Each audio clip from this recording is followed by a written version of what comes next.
voici un exercice de tonification, de stabilisation qui est plus qu'excellent et complet pour le bassin. Donc, si vous avez une faiblesse dans la hanche, si votre bassin a tendance à chuter, shifter, c'est un terme qu'on utilise souvent, si vous sentez que vous n'êtes pas tout à fait d'aplomb, cet exercice-là, il est vraiment complet en soi. Vous allez avoir besoin d'une bande élastique. Pas trop de résistance, ok? Donc, on ne va pas l'attacher trop serré, ni avec beaucoup de résistance. Donc, je vais faire un nœud simple, une boucle simple, sans trop tirer. Il ne faut pas avoir mal aux genoux ni aux poignets parce que ça se fait à 4 pattes, ok? Donc, les mains en dessous des épaules, les genoux en dessous des hanches. Donc, je m'assure que mon dos est stable, ça veut dire que je vais rentrer légèrement mon ventre. Je ne veux pas que mon dos bouge, creuse ou s'arrondit. J'essaie de le garder en position neutre. Je vais mettre l'emphase sur la rentrée du bas du ventre. Donc, l'espace entre le pubis et le nombril. J'essaie de rentrer cette partie-là du ventre en même temps que je soulève le genou vers l'extérieur. Et je redescends.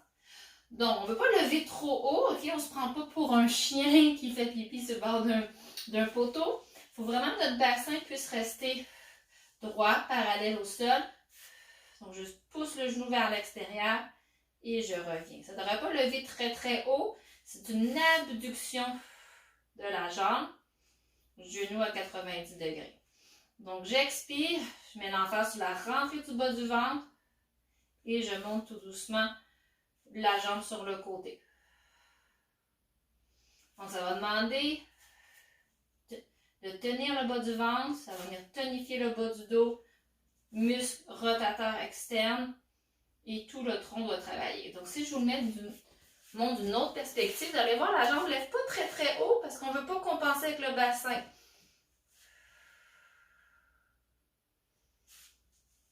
Donc, c'est une abduction.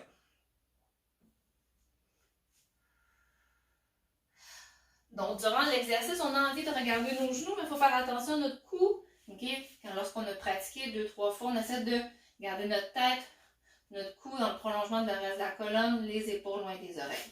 Donc, on va faire 10 répétitions d'un côté, 10 répétitions de l'autre.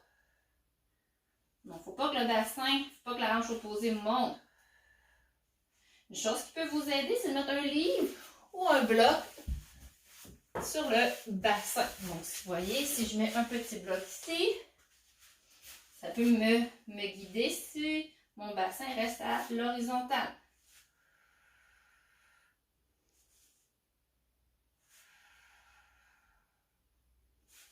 Donc, j'expire, rentre le bas du ventre, pubis vers le nombril, nombril vers la colonne, garde les épaules abaissées, la tête, le cou dans le prolongement de la colonne. Ça se pourrait que même la résistance ici soit trop pour vous. Vous pourriez le faire sans résistance, juste le poids de la jambe, le mouvement, la qualité du mouvement peut être suffisant.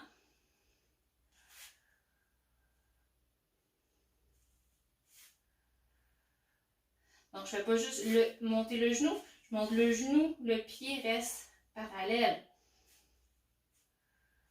Et voilà.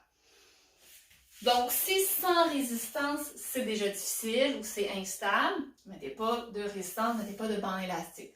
Ensuite, on commence avec une série de 10 répétitions d'un côté de l'autre. S'il n'y a pas trop de fatigue, ni douleur, ni d'inconfort, on pourrait faire une deuxième série et éventuellement se rendre à 3 séries. On ne veut pas se rendre dans la fatigue ou dans l'inflammation, la sensation de brûlure, on ne veut pas causer d'inflammation dans nos hanches. Donc, on y va doucement. Très complet en soi, mais quand même très exigeant. Ça demande beaucoup de concentration et de persévérance. Voilà, merci beaucoup. Bonne journée.